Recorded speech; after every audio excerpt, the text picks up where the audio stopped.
नमस्कार, मी प्रल्हाद कचरे. आपण पाहत आहात विधी साक्षरता.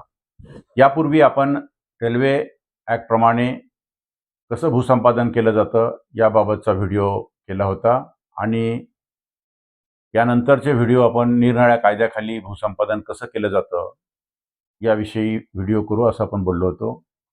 आता आजचा विषय आहे MIDC ॲक्ट 1961 प्रमाणे भूसंपादन केलं जातं ते कसं केलं जातं.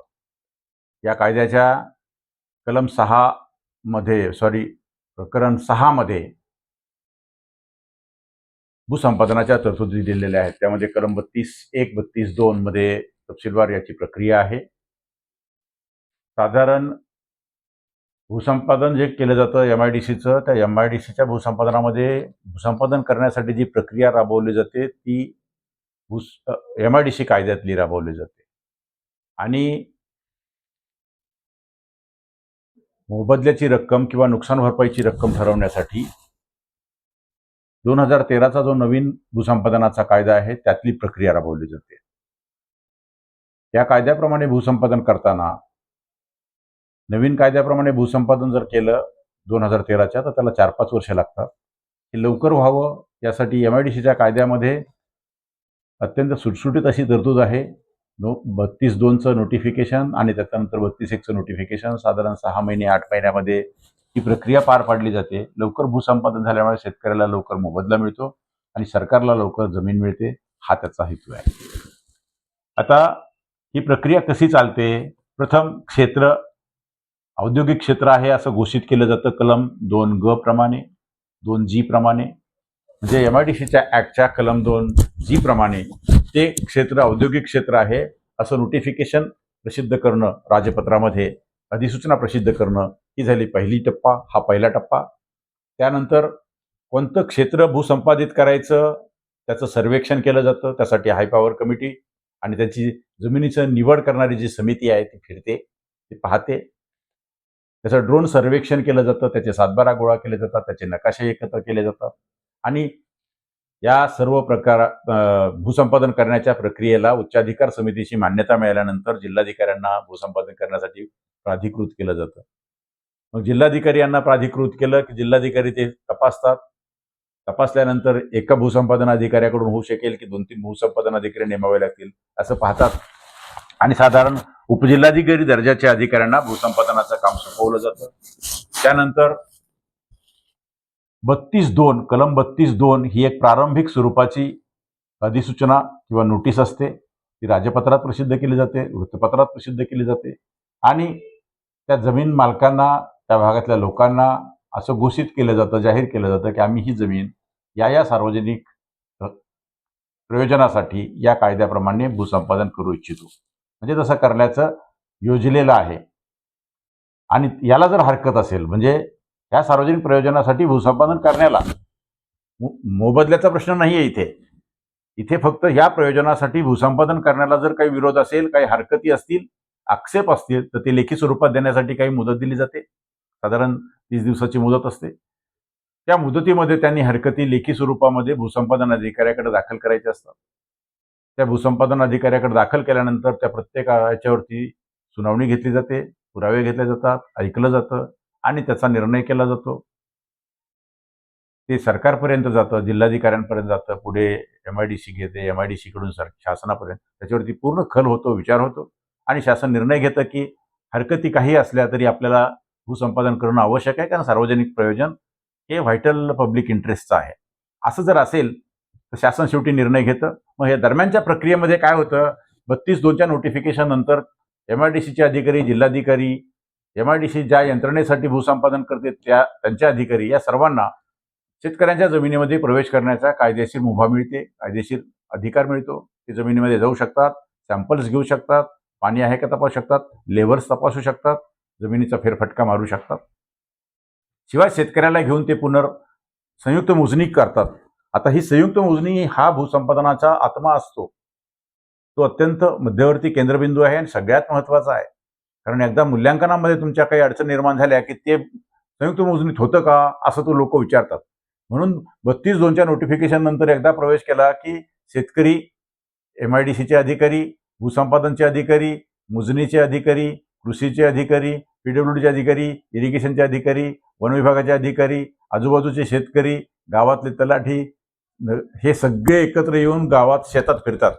मग पहिल्यांदा पाहतात शेत जिरायत आहे का बागायत आहे का येणे आहे, पडीक आहे का पिकाखाली आहे, जमिनीत विहीर आहे का, जमिनीत काय घर आहे का, जमिनीत बिल्डिंग आहे का, जमिनीत विंधन विहीर आहे का, जमिनीत ओव्हरग्राऊंड किंवा अंडरग्राऊंड पाईपलाईन आहे का, या सगळ्या गोष्टी तपासल्या जातात. जमिनीचं व्हॅल्युएशन करायचं म्हणजे फक्त जमीन नाही, जमिनीच्या खाली जर का पाईपलाईन असेल तर त्याला पण व्हॅल्युएशन करायला लागेल, कारण पाईपलाईनला खर्च लागलेला आहे. जमिनीची बांधबंदिस्ती केली आहे, जमिनीला कंपाऊंड आहे तुमच्या कंपाऊंडमध्ये कंपाऊंड झाडांचं आहे का भिंती आहे, मग झाडं जी आहे ते तुमची वनझाडं आहेत, जंगली झाडं आहेत की फळझाडं आहेत, मग कोणत्या फळाचं कोणतं झाड आहे, मग झाडाचा बुंदा किती आहे, झाडाचं वय किती आहे, किती वर्षापासून ते पीक देतं आहे, आणखी किती वर्षपर्यंत चालणार आहे, या सगळ्या गोष्टी नोंदवल्या जातात आणि त्याचं एक स्टेटमेंट तयार केलं जातं, विवरणपत्र संयुक्त मोजणीचं. त्या ठिकाणी मोजणी देखील केली जाते. आता मोजणी करताना रोव्हरचा वापर केला जातो, म्हणजे हे सॅटेलाइटच्या पद्धतीने केलं जातं. त्याला डिफरन्शियल ग्लोबल पोझिशनिंग सिस्टीम असं म्हणतात. त्याच्या KML फाईल तयार होते. आता खरं तर शेतकऱ्यांनी हे शिकून घेतलं पाहिजे सगळं, की KML फाईल काय आहे. का तर ही KML फाईल आणि हे संयुक्त मोजणीचं जे आहे ते निवाड्याबरोबर त्यांनी प्रसिद्ध करणं आवश्यक आहे भूसंपादन अधिकाऱ्यांनी. त्यासाठी लागलं तर KML फाईल आणि याचं जे संयुक्त मोजणी आहे, आपण 31 जानेवारी 2023 ला स्वतंत्र व्हिडिओ केलेला आहे, कारण त्याच्यावर सरकारचं एक परिपत्रक पण आलेलं आहे. तर हे संयुक्त मोजणीचं पत्रक एकदा तयार झालं, हे सगळी प्रक्रिया चालू असते. दरम्यान सगळ्या हरकती ऐकल्यानंतर त्याच्यावरती निर्णय घेतल्यानंतर कलम 32(1) प्रमाणे आणखी एक नोटिफिकेशन काढलं जातं. ते राजपत्रात प्रसिद्ध केलं जातं, सर्व कार्यालयांवरती प्रसिद्ध केलं जातं आणि लोकांपर्यंत जाईल अशी डिसेमिनेशनची व्यवस्था केली जाते. तेव्हा ते झालं की ती जमीन MIDC मध्ये व्हेस्ट झाली, निहित झाली, म्हणजे ती अक्वायर झाली. आता वाद राहतो तो फक्त कशाचा, मोबदला ठरवण्याचा. प्रक्रिया राहते ती फॉर्मॅलिटी कोणती, प्रक्रिया मोबदला. मग आणखी एक नोटीस शेतकऱ्याला पाठवली जाते की आम्ही आता याचा मोबदला ठरवणार आहोत, मोबदल्याविषयी तुमचं काय म्हणणं आहे ते आम्हाला कळवा. आणि मग ते लोक कळवायला लागतात की माझ्या जमिनीची किंमत ही धरली पाहिजे, माझी येणे आहे, माझी बागायत आहे, माझ्या जमिनीत घर आहे, माझ्या जमिनीत शेत, सगळं त्यांनी ते लिहून द्यायचं आणि त्यांनी टॅली करायचं की हे शेतकरी म्हणतात हे आपल्या संयुक्त मोजणी पत्रकात आलं की नाही, आणि मग याच्या आधारावरती ते त्यांचं अवॉर्ड बनवतात आणि अवॉर्ड बनवलं की शेतकऱ्याला कळवतात आणि शेतकऱ्याला कळवल्यानंतर त्यांना एक नोटीस पाठवतात, पैसे येऊन घेऊन जा. ते पैसे दिले ताबा घेतात. ज्या शेतकऱ्यांना पैसे घ्यायचे नाहीत ते हरकत ठेवून पैसे घेतात, म्हणजे अंडर प्रोटेस्ट पैसे घेतात आणि मग त्यांना जर रेफरन्स दाखल करायचा असेल तर ते रेफरन्स दाखल करतात. त्यासाठी प्रत्येक विभागाच्या ठिकाणी भूसंपादन, पुनर्वसन आणि पुनर्वसाहतीचे एक प्राधिकरण स्थापन झालेले आहे. त्यांच्याकडे 60 दिवसात त्यांना किंवा 6 आठवड्यामध्ये त्यांना साधारण त्याच्यावरती त्यांचं रेफरन्स किंवा संदर्भ दाखल करता येतो. आता दुसरा एक मार्ग आहे भूसंपादनाचा, एक सुंदर मार्ग आहे, तो आहे थेट खरेदीचा. म्हणजे करार करून किंवा खरेदी खत लिहून देऊन MIDCला जमीन देणे. त्यासाठी MIDCची उच्चाधिकार समिती किंवा जिल्हाधिकारी यांच्या अध्यक्षतेखाली जी मूल्य निर्धारण समिती जिल्हा स्तरावरती असते ते रेट ठरवतात. ते रेट जर का शेतकऱ्याला मान्य असतील तर शेतकरी आणि MIDC त्यांचं खरेदी खत किंवा करार जो असेल तो करार करतात. जमीन रक्कम लगेच मिळते, शेतकऱ्याला लगेच रक्कम मिळते, MIDCला म्हणजे त्या शासनाला इमिजिएटली ताबा मिळतो. मॅक्झिमम जमिनी बहुतेक लोक आता थेट खरेदीने देतात, पण अनेक लोक असे असतात की त्यांना मूल्याविषयीचे काही वाद असतात, जे थेट खरेदीनंतर असे वाद उपस्थित करता येत नाहीत न्यायालयामध्ये, का तर तुम्ही स्वतःहून स्वेच्छेने दिली आहे. म्हणून लोक काय करतात, अवॉर्डमध्ये जातात आणि अवॉर्ड नंतर ते त्यांचं जो काही रेफरन्स आहे त्या रेफरन्सचं फॉलोअप करत राहतात. तेव्हा अशा पद्धतीने साधारण MIDCचं जे ॲक्विजिशन आहे ते ॲक्विजिशन कलम 32, कलम 33, कलम 34 हे जे चॅप्टर 6 मध्ये दिलेल्या तरतुदी आहेत त्याप्रमाणे होतं. प्रक्रिया साधी आहे, तर शेतकऱ्यांनी हे समजून घेतलं पाहिजे. हळूहळू शेतकऱ्यांनी लिटरेट व्हायला पाहिजे, त्यांची जनजागृती व्हावी, लोकांना या तरतुदी कळाव्यात. उगीच वाद घालून प्रकल्प अडवण्यापेक्षा शेवटी शासन जर घेणारच असेल तर 2 मार्ग आहेत. एक तर थेट खरेदीच्या मार्गाने सहमतीनं खरेदी करून देणे, जर तुम्हाला मोबदला मान्य असेल तर, आणि मोबदला मान्य नसेल तर आपले जे काही जास्त मोबदला हवा असे असणारे पुरावे आहेत ते सिद्ध करून त्यांच्याच पुढे मांडावेत. नसेल तर रितसर अवॉर्ड करून रेफरन्स दाखल करावा, अशी साधारण कार्यपद्धती आहे. हे सर्व मुद्दे MIDCच्या भूसंपादनाच्या प्रक्रियेच्या बाबतीत आहेत.